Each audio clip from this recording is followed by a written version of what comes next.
Okay, back today with an update video on my favorite house where we can sit on the perch up here and we can check it out. So the foundation is completely poured, it is hardened, and the forms have been stripped. The waterproofing team is here and they knocked all of the form ties. The form ties are those little metal ties on the side of the wall. Not sure, they have little circles in them right there. Okay, they're knocking off all the form ties.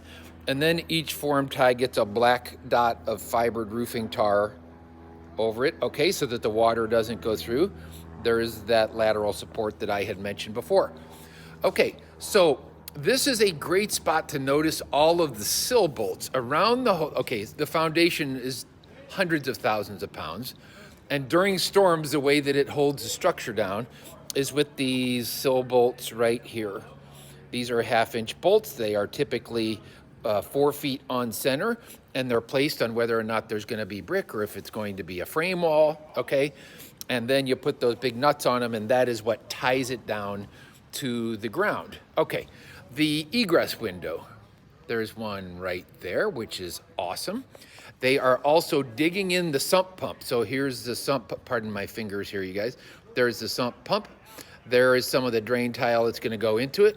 And then there are these channels that also will go on the inside of the footing so that the water can be routed to the low point, which is up there. Here's a couple of little basement buck windows, as we call them, okay?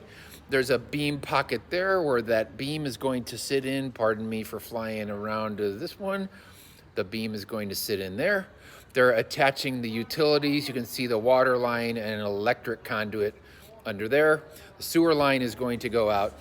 Okay, I wanted to speak for a moment about cold lines. Okay, can you see over here, there's a little bit of discoloration where one truck was emptied and then they waited a little bit and then the second truck came and filled it up. Okay, some consumers, after the house is completed, some consumers see these cold lines and, for lack of a better term, they freak out because it looks like something's wrong with the foundation and that maybe the house is going to fall down, okay?